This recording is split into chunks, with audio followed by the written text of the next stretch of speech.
Loud. You did it. Okay, so I'll just welcome anyone seeing this to the San Francisco Storytellers and introduce yourself and your story.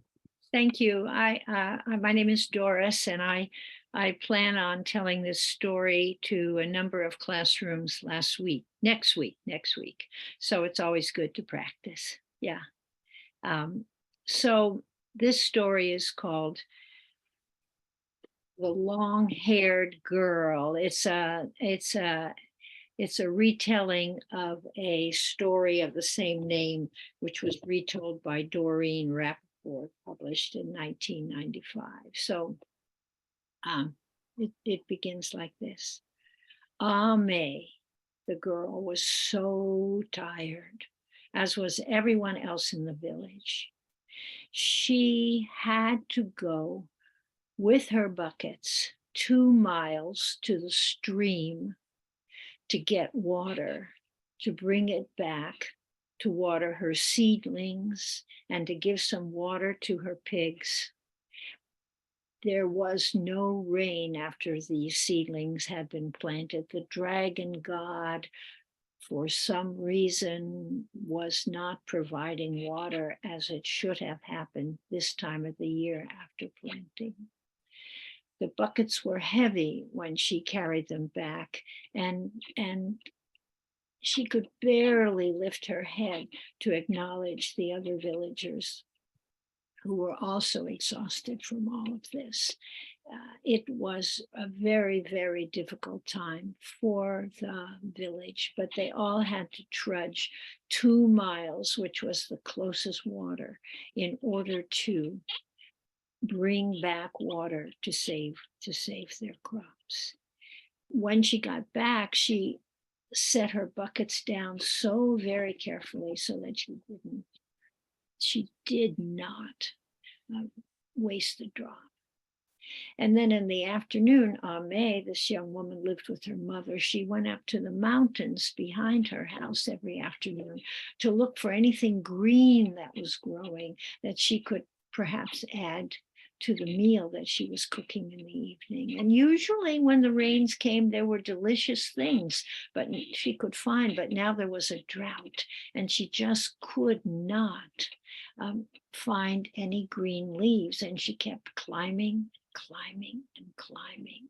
And then she spied some sort of sprawling green leaves growing across the rock crevice. Oh, she said, they will be delicious in the rice I'm going to cook tonight. And so she took her hand and she had to pull hard to pull out those green leaves. And what should come out was a long white turnip. And then coming out of that spot where the turnip had been acting like a plug, were drops of water, drops of fresh looking water. And she put her mouth down on the crevice of the rock where the water came, and she tasted delicious, sweet water. It was so wonderful.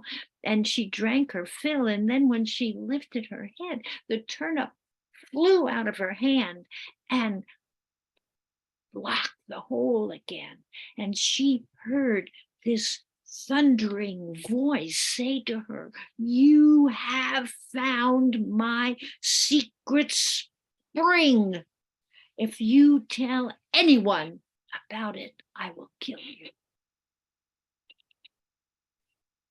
He flourished his hand. She was up in his cave somehow with his magic, and he sent her back to the front of her house. Oh, that was Li Gong, the thunder god, and she kept remembering his threat. She knew where water was, but she would die if she revealed it. A whole nother month passed. The villagers kept struggling and struggling. And one morning that she had her buckets empty to go to the spring to fill them, she saw that there was an old man outside her house who had stumbled, and he began to scream because he had just come from collecting water and all of his water had fallen out of those buckets. Ah, wasted, wasted, wasted. Oh, she said, she helped him up. She helped him up. Thank you, he said.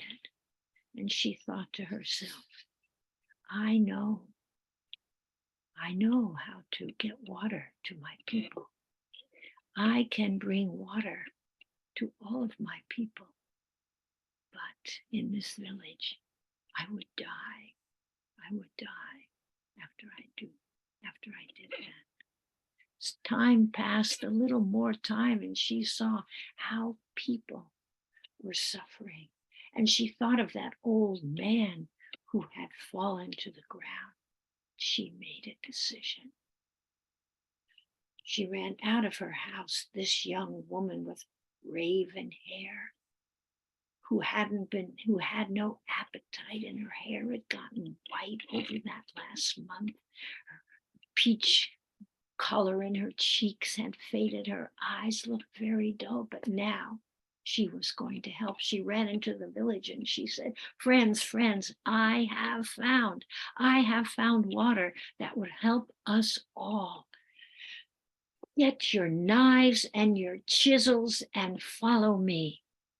And they ran up the mountain carrying their tools. And when she got to where the turnip was growing, she yanked it out of the ground, threw it down on the rocks and said, chop it up, chop it up, chop it up. And they chopped it up into small pieces. And then out of the hole began to flow water, water, water. It was a waterfall that now ran down into the town. And no one there noticed the sound of the thunder god in the background. And no one noticed that Ame was missing. Ame had been whisked up to the cave of the thunder god, and the thunder god said, I told you what would happen if you revealed my secret of the water. And she said, I am not afraid. I am ready. But please allow me to go home to tell my mother goodbye, and I will come back. If you do not come back, said the thunder god, I will destroy every person in the village. I will be back, she said. And she walked down the mountain and she went to see her mother. And she did not tell her mother her fate, but she said, Mother, I'm going to be gone for just a little while. Remember how much I love you. And they gave each other a hug. She walked back, this brave young woman, she walked back up the mountain.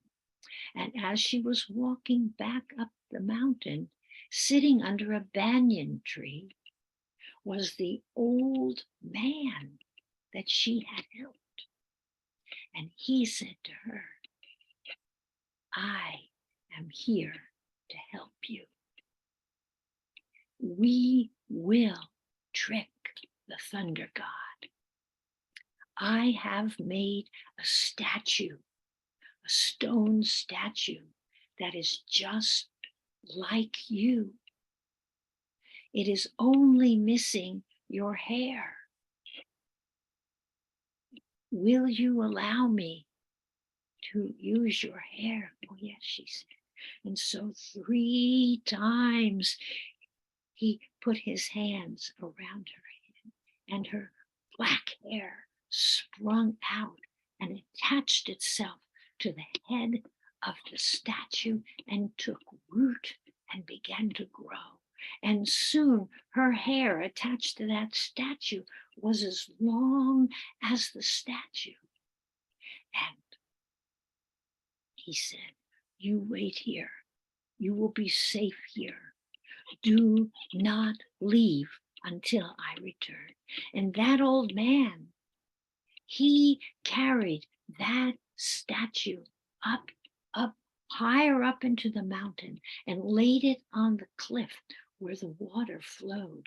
And when it laid down, the waterfall came over her head, over the stone head that had her hair attached to it. And soon you could not tell what was the water. Then a breeze came to her and said, "You are safe now, Ame. You are safe, and you may go home." And the villagers always had water. And if another drought came, so there was no water coming from the sky, these villagers knew that they would have water from the white hair falls of that stream. And that's the end of the story. Thank you very much. Very good. And you told it so well. Thank you. I wonder if I forgot a part because I was ready to cheat. Uh-huh. No, that was it.